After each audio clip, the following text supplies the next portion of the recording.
Ya, Assalamualaikum warahmatullahi wabarakatuh. Dalam kesempatan ini kita akan coba untuk membahas tes PSB SMA Lab School tahun 2006.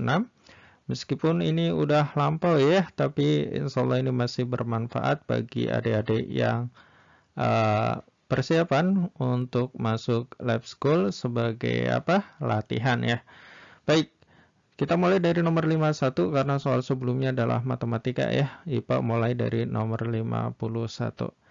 Di sini berkaitan dengan kalor, kita baca soalnya. Air yang suhunya 100 derajat Celcius dan bermassa 300 gram dicampur dengan air bersuhu 20 derajat Celcius dan bermassa 200 gram. Jadi air yang masanya 300 gram dengan suhu 100 derajat Celcius akan dicampur dengan air yang masanya 200 gram dengan suhu 20 derajat Celcius.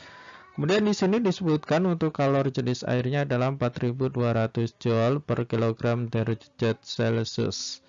Dan tidak ada kalor yang berpindah ke lingkungan. Yang ditanya adalah ini ya. Maka untuk suhu terakhir campuran.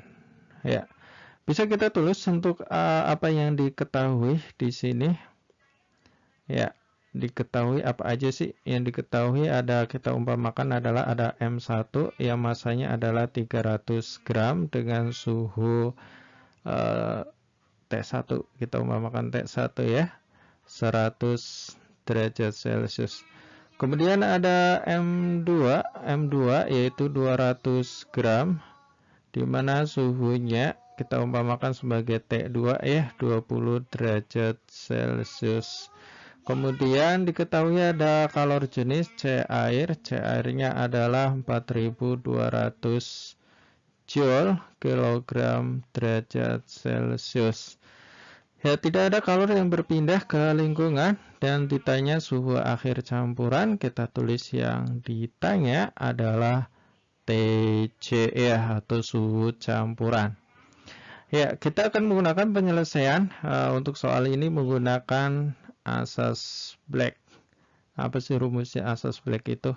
Asas Black rumusnya Q serap sama dengan Q lepas. Ya, di atas sudah diasumsikan tidak ada kalor yang berpindah ke lingkungan. Baik, kita akan coba menyelesaikan dengan rumus ini ya. Siapa sih yang menyerap, siapa sih yang melepas? Yang menyerap tentu yang suhunya lebih rendah, yaitu ada di cairan yang kedua ya. Kemudian siapa yang melepas? Ada di cairan pertama ya, atau di air, yang masanya 300 gram dengan suhu 100 derajat Celcius. Dan T campuran akan berada di antara 20 derajat Celcius hingga 100 derajat Celcius ya. Di sini akan ada nilai TC. Baik, kita akan coba untuk menyelesaikannya dengan rumus Q serap sama dengan Q lepas. Q serap sudah kita katakan, Q serap itu menggunakan M2 massa air yang kedua yang 200 gram. Kita tulis M2 dikali CA dikali delta T sama dengan M1 dikali CA dikali delta T.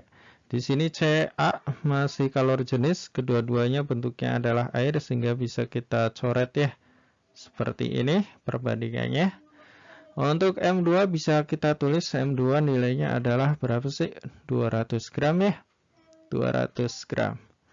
Kemudian untuk delta T-nya, delta T-nya perlu kita perhatikan di sini TC min T2 ya. Yang bisa kita tulis TC min T2. Kemudian M1-nya 300 gram. Kemudian untuk delta T-nya di sini suhu yang kedua, suhu cairan yang pertama maksudnya ya, itu 100 derajat. Kemudian TC-nya ada di sini sehingga yang besar dikurangi yang kecil ya. Bisa kita tulis 100 derajat Celcius atau T1 dikurangi TC. Nah, kita masukkan untuk nilainya ya. Bisa kita hapus dulu untuk yang ini. Sehingga nilainya adalah 23 ya perbandingannya. 2 TC, di mana nilai T2 adalah 20 derajat Celcius. Kemudian ini 3, T1-nya adalah 100 min TC. Baik, kita kalikan ya. Jadi seperti ini, 2 TC terus 2 dikali min 20. Kita hitung, di sini dihasilkan 2 TC min 40 sama dengan 300 min 3 TC. Kita kumpulkan untuk variabel TC-nya menjadi 1, kita pindahkan ke sini sehingga nilainya nanti jadi positif. Begitu juga yang 40 kita pindahkan ke ruas ya, ke ruas kanan sehingga nilainya jadi positif. Baik, kita tulis nih, 2 TC plus 3 TC sama dengan 300 plus 40 ya. 2 ditambah 3 jadi 5 ya. 5 TC sama dengan 340. Sehingga untuk nilai TC-nya adalah 340 dibagi 5. Berapa itu? Bisa kita hitung ya. 340 dibagi 5. 340 dibagi 5. Di sini 6. 6 kali 5 adalah 30. Kemudian lebihnya adalah 4 ya. 40. 40 bagi 5 adalah 8. Sehingga dihasilkan nilainya adalah 68 derajat Celcius untuk TC-nya. Ada nggak di sini? Di sini 40, 58, 64, 80 ya. Tidak ada pilihannya. Ya, tapi yang betul berapa suhu campurannya? Ya udah 68 derajat Celcius.